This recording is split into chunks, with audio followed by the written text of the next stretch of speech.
आज हम speed and time के क्वेश्चन को सॉल्व करेंगे। स्पीड एंड टाइम के क्वेश्चन को सॉल्व करने के लिए एक चीज नोट करिएगा आप लोग कि यूनिट को ध्यान में रखना। कोई भी क्वेश्चन सॉल्व करने के लिए यूनिट सेम होनी चाहिए। तो यूनिट का डिफरेंस अक्सर क्वेश्चन में दिया रहता है, तो यूनिट को एक में करना बहुत इम्पोर्टेंट होता है। तो हम लेते हैं फर्स्ट क्वेश्चन। फर्स्ट क्वेश्चन है, एक रेलगाड़ी 800 मीटर और 400 मीटर लंबे दो पुलों को क्रमशः 100 सेकेंड और 60 सेकेंड में पार करती है। रेलगाड़ी की लंबाई क्या होगी? रेलगाड़ी की लेंथ इसमें इस क्वेश्चन में पूछ रहा है। इसमें दो पुल हैं, एक है 800 मीटर का, दूसरा 400 मीटर का, और उनको पार करने में समय दिया हुआ है। 800 मीटर को पार करने में 100 सेकंड लग रहे हैं और 400 मीटर वाले पुल को पार करने में 60 सेकंड लग रहे हैं। तो दोनों कंडीशन में यहाँ पे देखिए क्या चीज समान है। रेलगाड़ी की स्पीड मीन्स उसकी चाल एक ही है, एक ही चाल से वो पहले पुल को भी पार कर रही है और उसी चाल से दूसरे पुल को पार कर रही है। तो सबसे पहले इस क्वेश्चन में let us assume length of train equal L, means रेलगाड़ी की लंबाई एल मान लिया हमने। अब उस कंडीशन में किसी भी ट्रेन को जब पुल पार करती है तो उस समय टोटल डिस्टेंस जो होती है, दूरी, वो ट्रेन की लेंथ और पुल की लंबाई दोनों के योग के बराबर होती है। तो पहले पुल को पार करने में जो चाल होगी वही दूसरे पुल को पार करने में, और पहले वाले में कुल दूरी पुल की लंबाई प्लस ट्रेन की लंबाई मीन्स 800 प्लस एल क्या है? ट्रेन की लंबाई। दूसरे में पुल की लंबाई 400 प्लस एल क्या है? ट्रेन की लंबाई। तो ये टोटल दूरी। चाल इक्वल होता है दूरी बटा समय। ये बेसिक फार्मूला है, आप लोगों ने पढ़ा होगा। दूरी बटा समय, डी का डिस्टेंस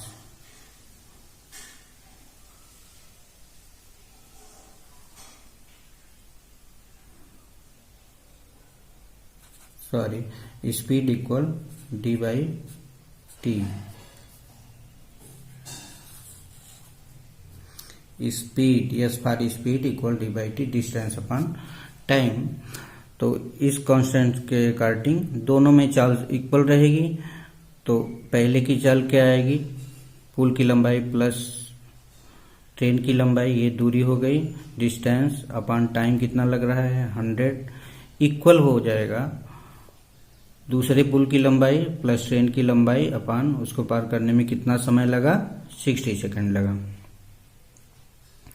तो दोनों जब इक्वल करेंगे हम, तो यहाँ पे देखिए 10 से कैंसिल हो गया, यहाँ पे बचा 10, यहाँ पे बचा 6।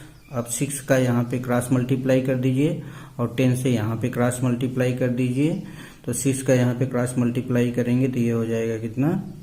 4800 plus 6 into L, 6L equal 10 का इसमें मल्टीप्लाई करेंगे 4000 प्लस 10 का L में मल्टीप्लाई करेंगे 10L।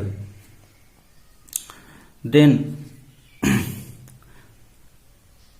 इसकी वैल्यू ज्यादा है, इसकी वैल्यू कम है, तो इसको आप इस साइड कर लीजिए, इसको इस साइड ट्रांसफर कर लीजिए। टोटल इस साइड लिख लीजिए, इसको इस साइड लिख लीजिए, उसकी वैल्यू में कोई फर्क नहीं पड़ेगा। फिर इसके बाद 6L को इस साइड ट्रांसफर करेंगे तो ये प्लस 6L है, इधर आएगा तो माइनस 6L हो जाएगा, और ये 4000 इधर जाएगा तो माइनस 4000 हो जाएगा। 10 माइनस 6 इक्वल 4L अपान 4800 में 4000 को सब्ट्रैक्ट करेंगे तो 800 आ जाएगा। L इक्वल, ये 4 यहाँ पे इंटू में है, इसको इधर ट्रांसफर करेंगे, डिवाइड में हो जाएगा, तो 800 में 4 से डिवाइड करेंगे 200 आएगा। L इक्वल 400 मीन्स यही क्या है, ट्रेन की लेंथ। ट्रेन की लेंथ कितनी आ गई आपकी, 200 मीटर, यही आंसर है। नेक्स्ट क्वेश्चन है,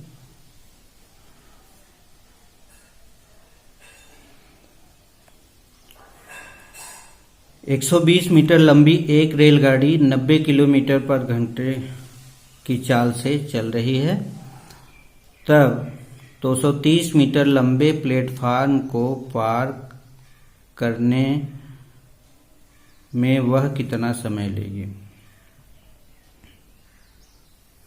पार करने में वह कितना समय लेगी मीन्स यहाँ पे ट्रेन की लेंथ दिया हुआ है 120 और उसकी स्पीड दी हुई है 90 किलोमीटर पर आवर। तो यहाँ पे एक चीज़ आप नोट करने वाली है, जो मैंने बताया था कि यूनिट का डिफरेंस, ट्रेन की लेंथ मीटर में है, उसकी स्पीड किलोमीटर पर आवर में है, तो इस किलोमीटर पर आवर को आपको चेंज करना पड़ेगा मीटर पर सेकंड में, तब जाके आप इस क्वेश्चन को सॉल्व करेंगे। तो यहाँ पे जो सॉल्व है, रेलगाड़ी की चाल दी हुई है, गिवन वैल्यू है इतना, इसको आप मीटर पर सेकंड बदलेंगे तो आपको 5/18 से मल्टीप्लाई करना पड़ेगा। ये 5/18 कैसे आया, जैसे 1 किलोमीटर इक्वल कितने मीटर, 1000 मीटर, एंड 1 आवर में कितने सेकंड होते हैं, 3600। तो 1000/3600 को कैलकुलेट करेंगे, सॉल्व करेंगे तो 5/18 आ जाएगा, इसीलिए 5/18 से इसमें मल्टीप्लाई किया जाता है।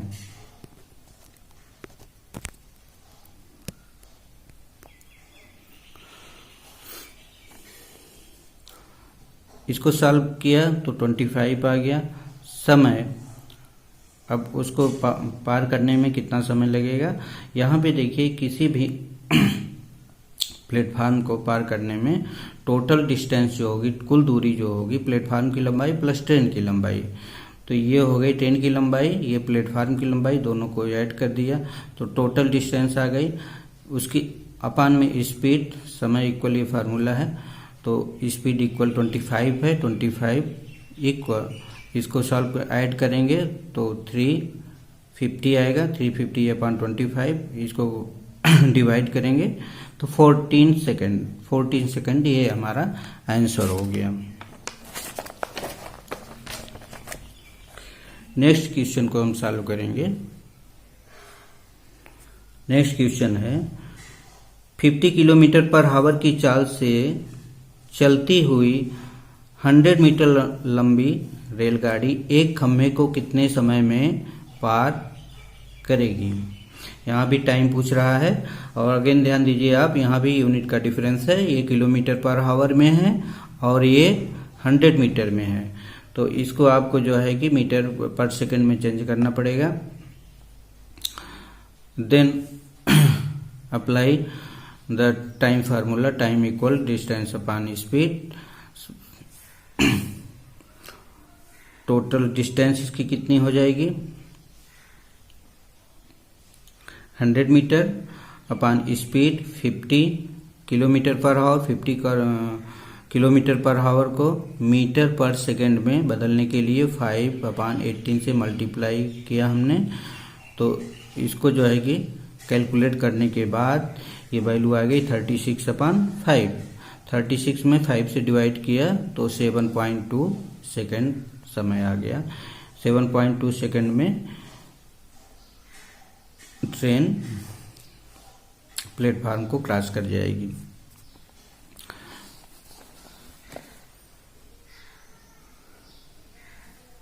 नेक्स्ट क्वेश्चन है, एक मोटर कार पूर्व दिशा की ओर 75 किलोमीटर पर आवर की चाल से और दूसरी मोटर कार भी उसी दिशा में 60 किलोमीटर पर आवर की चाल से जा रही है, पहली की चाल दूसरी के सापेक्ष निकालिए। तो इस प्रकार के क्वेश्चन में कुछ सॉल्व करने के लिए नहीं होता है, अगर दोनों सेम डायरेक्शन में हैं। आप देखिए एक मोटर कार पूर्व दिशा की ओर 75 किलोमीटर पर आवर की चाल से और दूसरी मोटर कार भी उसी दिशा में सेम डायरेक्शन में जब सापेक्ष चाल को हम निकालते हैं तो उन दोनों चालों का डिफरेंस जो होता है वही आपका आंसर होगा। तो 75 - 60 = 15, यही उसकी सापेक्ष चाल होगी। इसमें और एक चीज़ बता दूं, जब यहाँ पे दिशा जो है कि विपरीत होती है तो दोनों स्पीड का एडिशन हो जाता है, दोनों को हम ऐड करेंगे तब उसकी सापेक्ष चाल आ जाती है।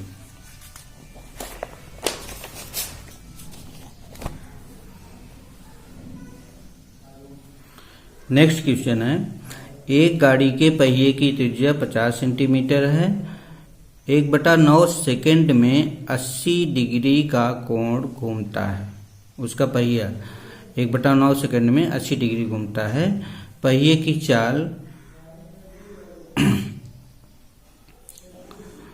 की चाल किलोमीटर पर आवर में होगी, किलोमीटर पर आवर में। अब आप देखिए, ये थोड़ा अलग टाइप का क्वेश्चन है। इसमें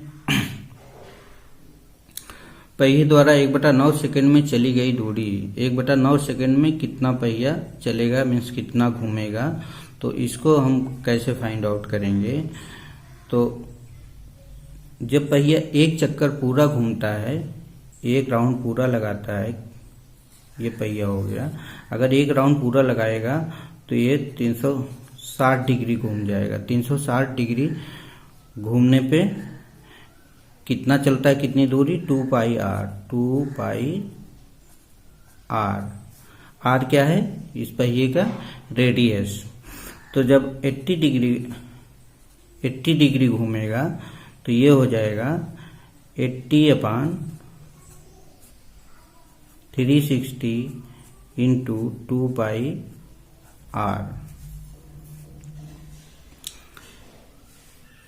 तो इतने सेकंड में 80/360 × 2πr, r की वैल्यू कितना है, पहिए का रेडियस जो 50 है। अब इसको हम सॉल्व करेंगे। इसको सॉल्व करने के बाद टोटल ऊपर हम वैल्यू मिल जाएगी 4400/63 सेंटीमीटर। सेंटीमीटर में आया है ये, क्योंकि यहाँ पे पहिए का रेडियस सेंटीमीटर में दिया था, तो सेंटीमीटर को हम मीटर में कन्वर्ट कर लेंगे। तो सेंटीमीटर को मीटर में कन्वर्ट करेंगे तो यहाँ पे जो है कि 100 से डिवाइड कर देंगे इसको, तो ये 2 0 कैंसिल हो जाएगा, 44/63 इतना मीटर आ गया। अब पहिए की चाल इक्वल दूरी बटा समय, टोटल दूरी इतनी हो गई हमारी 44।